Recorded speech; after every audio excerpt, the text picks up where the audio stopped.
আরবি ভাষা শিখুন। আসসালামু আলাইকুম প্রিয় ভিউয়ার, আশা করি সবাই ভালো আছেন। দেশ ও প্রবাস ভাই বোনেরা, আজকে আর একটি আরবি নতুন ভিডিওর পক্ষ থেকে সবাইকে স্বাগতম। আজকের আরবিমূলক ভিডিও খুবই গুরুত্বপূর্ণ বাক্যগুলো নিয়ে বানানো। আমরা যারা নতুন তাদের জন্য ইম্পর্টেন্ট, কাজের ক্ষেত্রে গুরুত্বপূর্ণ। প্রথমে আরবি, পরে বাংলা, যাতে বুঝতে সহজ হয়। তাই বন্ধুরা ভিডিওটা না টেনে শেষ পর্যন্ত দেখবেন আর আমার চ্যানেলটি সাবস্ক্রাইব করবেন, পাশে থাকা বেল আইকনটি বাজিয়ে রাখবেন। আমি আর বেশি কথা বলবো না, আরবি ভাষা শুরু করা যাক। মা ইনদি ফুলুস আলহিন এর হচ্ছে আমার কাছে এখন টাকা নেই। আমার কাছে এখন টাকা নেই আরবিতে বলতে হবে মা ইনদি ফুলুস আলহিন। এখানে মা অর্থ না বা নেই, ইন্দি অর্থ আমার কাছে। মা ইনদি আমার কাছে নেই, ফুলুস অর্থ টাকা, আলহিন এর হচ্ছে এখন, ফুলুস আলহিন এখন টাকা। তাহলে আমরা শিখলাম মা ইনদি ফুলুস আলহিন এর হচ্ছে আমার কাছে এখন টাকা নেই। মাফি কালাম কাজ্জাব এর হচ্ছে মিথ্যা কথা বলো না। মিথ্যা কথা বলো না আরবিতে বলতে হবে মাফি কালাম কাজ্জাব। এখানে মাফি অর্থ না, কালাম অর্থ কথা বলা। মাফি কালাম কথা বলো না, কাজ্জাব বা কেজ্জাব এর হচ্ছে মিথ্যা। তাহলে আমরা শিখলাম মাফি কালাম কাজ্জাব এর হচ্ছে মিথ্যা কথা বলো না। আনা ইনসা জি পুলুস এর হচ্ছে আমি টাকা আনতে ভুলে গেছি। আমি টাকা আনতে ভুলে গেছি আরবিতে বলতে হবে আনা ইনসা জি পুলুস। এখানে আনা অর্থ আমি, ইনসা অর্থ ভুলে যাওয়া, জিব অর্থ আনতে। ইনসা জিব আনতে ভুলে গেছি, ফুলুস অর্থ টাকা। তাহলে আমরা শিখলাম আনা ইনসা জিব পুলুস অর্থ হচ্ছে আমি টাকা আনতে ভুলে গেছি। আতি আনা মিয়ারিয়াল সেলাফিয়া অর্থ হচ্ছে আমাকে 100 টাকা ধার দাও। আমাকে 100 টাকা ধার দাও আরবিতে বলতে হবে আতি আনা মিয়ারিয়াল সেলাফিয়া। এখানে আতি অর্থ দেওয়া বা দাও, আনা অর্থ হচ্ছে আমি বা আমাকে। আতি আনা আমাকে দাও, মিয়া অর্থ শত, রিয়াল অর্থ টাকা, মিয়া রিয়াল 100 টাকা, সেলাফিয়া অর্থ হচ্ছে দার বা হাওলাত। তাহলে আমরা শিখলাম আতি আনা মিয়া রিয়াল সেলাফিয়া অর্থ হচ্ছে আমাকে 100 টাকা ধার দাও। আনা রুহতু হেনাক অর্থ হচ্ছে আমি এখানে গিয়েছিলাম। আমি ওখানে গিয়েছিলাম আরবিতে বলতে হবে আনা রুহতু হেনাক। এখানে আনা অর্থ আমি, রুহতু অর্থ হচ্ছে গিয়েছিলাম, রু অর্থ যাওয়া, রুহতু গিয়েছিলাম, হেনাক অর্থ হচ্ছে ওখানে বা সেখানে। তাহলে আমরা শিখলাম আনা রুহতু হেনাক অর্থ হচ্ছে আমি ওখানে গিয়েছিলাম। হাদা সার বিল গলত অর্থ হচ্ছে এটা ভুল করে হয়ে গেছে। এটা ভুল করে হয়ে গেছে আরবিতে বলতে হবে হাদা সার বিল গলত। এখানে হাদা অর্থ এটা, সার বিল হয়ে গেছে, গলত অর্থ হচ্ছে ভুল। তাহলে আমরা শিখলাম হাদা সার বিল গলত অর্থ হচ্ছে এটা ভুল করে হয়ে গেছে। ইনতা মুসিবা আকবর অর্থ হচ্ছে তুমি বড় বিপদ। তুমি বড় বিপদ আরবিতে বলতে হবে ইনতা মুসিবা আকবর।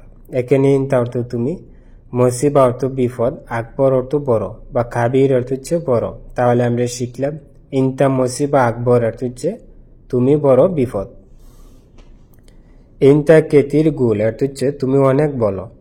তুমি অনেক বলো আরবিতে বলতে হবে ইনতা কেতির গুল। এখানে ইনতা অর্থ তুমি, কেতির অর্থ হচ্ছে অনেক বা প্রচুর, গুল অর্থ হচ্ছে বলা বা বলো। তাহলে আমরা শিখলাম ইনতা কেতির গুল অর্থ হচ্ছে তুমি অনেক বলো। ওয়েন মুদির মক্তব অর্থ হচ্ছে বসের অফিস কোথায়। বসের অফিস কোথায় আরবিতে বলতে হবে ওয়েন মুদির মক্তব।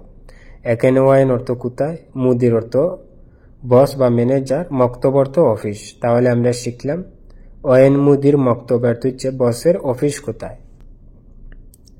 রিসিট ফি জাওয়াল অর্থ হচ্ছে মোবাইলে কি ব্যালেন্স আছে। মোবাইলে কি ব্যালেন্স আছে আরবিতে বলতে হবে রিসিট ফি জাওয়াল। এখানে রিসিট অর্থ হচ্ছে ব্যালেন্স, ফি অর্থ আছে, জাওয়াল অর্থ হচ্ছে মোবাইল। তাহলে আমরা শিখলাম রিসিট ফি জাওয়াল অর্থ হচ্ছে মোবাইলে কি ব্যালেন্স আছে। আইওয়া ফি রিসিট অর্থ হচ্ছে হ্যাঁ ব্যালেন্স আছে। হ্যাঁ ব্যালেন্স আছে আরবিতে বলতে হবে আইওয়া ফি রিসিট। এখানে আইওয়া অর্থ হচ্ছে হ্যাঁ বাজি, ফি অর্থ আছে, রিসিট অর্থ ব্যালেন্স। তাহলে আমরা শিখলাম আইওয়া ফি রিসিট অর্থ হচ্ছে হ্যাঁ ব্যালেন্স আছে। হাগি বেত ফি কাতির মুশকিল অর্থ হচ্ছে আমার বাড়িতে অনেক বড় সমস্যা। আমার বাড়িতে অনেক বড় সমস্যা আরবিতে বলতে হবে হাগি বেত ফি কাতির মুশকিলা। এখানে হাগি অর্থ আমার, বেত অর্থ বাড়ি, হাগি বেত আমার বাড়িতে, ফি অর্থ আছে, কাতির অর্থ হচ্ছে অনেক, ফি কাতির অনেক আছে, মুশকিল অর্থ সমস্যা। তাহলে আমরা শিখলাম হাগি বেত ফি কাতির মুশকিল অর্থ হচ্ছে আমার বাড়িতে অনেক বড় সমস্যা। ইনতা ফি শুগুল ওয়াল্লা মাফি অর্থ হচ্ছে তোমার কাজ আছে নাকি নাই। তোমার কাজ আছে নাকি নাই আরবিতে বলতে হবে ইনতা ফি শুগুল ওয়াল্লা মাফি। এখানে ইনতা অর্থ তুমি বা তোমার, ফি অর্থ আছে, ইনতা ফি তোমার আছে, শুগুল অর্থ কাজ। ইনতা ফি শুগুল তোমার কাজ আছে, ওয়াল্লা অর্থ হচ্ছে নাকি, মাফি অর্থ না বা নাই, ওয়াল্লা মাফি নাকি নাই। তাহলে আমরা শিখলাম ইনতা ফি শুগুল ওয়াল্লা মাফি অর্থ হচ্ছে তোমার কাজ আছে নাকি নাই। আয়না মাফি শুগুল, আয়না এবগা শুগুল অর্থ হচ্ছে আমার কাজ নাই আমার কাজ লাগবে। আমার কাজ নাই আমার কাজ লাগবে আরবিতে বলতে হবে আয়না মাফি শুগুল আয়না এবগা শুগুল। এখানে আয়না অর্থ আমি বা আমার, মাফি অর্থ না বানাই, শুগুল অর্থ কাজ। আয়না মাফি শুগুল আমার কাজ নাই, এবগা অর্থ হচ্ছে লাগবে, আয়না এবগা শুগুল আমার কাজ লাগবে। তাহলে আমরা শিখলাম আয়না মাফি শুগুল আয়না এবগা শুগুল অর্থ হচ্ছে আমার কাজ নাই আমার কাজ লাগবে বা আমার কাজ প্রয়োজন। আয়না আইয়ো সাউই শুগুল মাফি মুশকিল অর্থ হচ্ছে আমি যে কোনো কাজ করব সমস্যা নাই। আমি যে কোনো কাজ করব সমস্যা নাই আরবিতে বলতে হবে আয়না আইয়ো সাউই শুগুল মাফি মুশকিলা। এখানে আনা অর্থ আমি, আইয়ো অর্থ যে কোনো, আয়না আইয়ো আমি যে কোনো, সাউই অর্থ হচ্ছে করা বা করব, শুগুল অর্থ কাজ, সাউই শুগুল কাজ করব, মাফি অর্থ হচ্ছে না বানাই, মুশকিল অর্থ সমস্যা, মাফি মুশকিলা সমস্যা নাই। তাহলে আমরা শিখলাম আয়না আইয়ো সাউই শুগুল মাফি মুশকিল অর্থ হচ্ছে আমি যে কোনো কাজ করব সমস্যা নাই।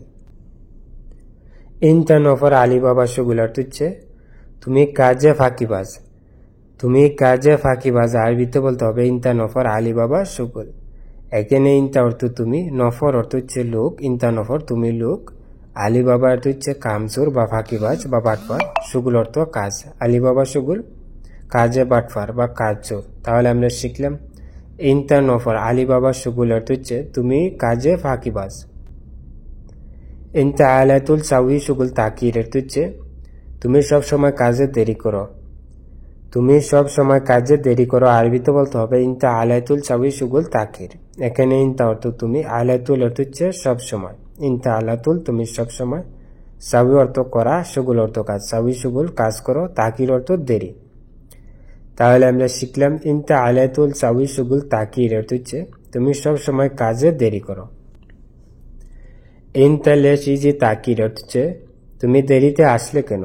তুমি দেরিতে আসলে কেন আরবিতে বলতে হবে ইনতা লেশ ইজি তাকির। এখানে ইনতা অর্থ তুমি, লেশ অর্থ কেন, ইনতা লেশ তুমি কেন, হেজি অর্থ হচ্ছে আসা বা আসলে, তাকির অর্থ দেরি, হেজি তাকির দেরিতে আসলে। তাহলে আমরা শিখলাম ইনতা হিজি তাকির অর্থ হচ্ছে তুমি দেরিতে আসলে কেন। নাম আনা শুফতু আনতা সাউই শুগুল অর্থ হচ্ছে হ্যাঁ আমি দেখেছি আপনাকে কাজ করতে। হ্যাঁ আমি দেখেছি আপনাকে কাজ করতে আরবিতে বলতে হবে নাম আনা শুফতু আনতা সাউই শুগুল। এখানে নাম অর্থ হচ্ছে হ্যাঁ বাজি, আনা অর্থ আমি, শুফ অর্থ দেখা বা দেখেছি, শুফতু দেখেছি, নাম আনা শুফতু হ্যাঁ আমি দেখেছি, আনতা অর্থ আপনি বা আপনাকে, সাউই অর্থ করা বা করতে, শুগুল অর্থ কাজ, আনতা সাউই শুগুল আপনাকে কাজ করতে। তাহলে আমরা শিখলাম নাম আনা শুফতু আনতা সাউই শুগুল অর্থ হচ্ছে হ্যাঁ আমি দেখেছি আপনাকে কাজ করতে। হুয়া মা এসমা হাক্কি কালাম অর্থ হচ্ছে সে আমার কথা শুনে না। সে আমার কথা শুনে না আরবিতে বলতে হবে হুয়া মা এসমা হাক্কি কালাম। এখানে হুয়া অর্থ সে, মা অর্থ না, এসমা অর্থ শোনা। হুয়া মা এসমা সে শুনে না, হাক্কি অর্থ হচ্ছে আমার, কালাম অর্থ কথা, হাক্কি কালাম আমার কথা। তাহলে আমরা শিখলাম হুয়া মা এসমা হাক্কি কালাম অর্থ হচ্ছে সে আমার কথা শুনে না। বন্ধুরা ভিডিও আজ এই পর্যন্তই শেষ করছি। দেখাও বাবার নতুন কোনো ভিডিও নিয়ে। সবাই সুস্থ থাকেন, ভালো থাকেন। অবশ্যই আমার চ্যানেলটি সাবস্ক্রাইব করবেন, পাশে থাকা বেল আইকনটি বাজিয়ে রাখবেন। যারা অলরেডি আমার চ্যানেলটি সাবস্ক্রাইব করেছেন তাদেরকে অসংখ্য অসংখ্য ধন্যবাদ। সবাই সুস্থ থাকেন, ভালো থাকেন। খুদা হাফেজ।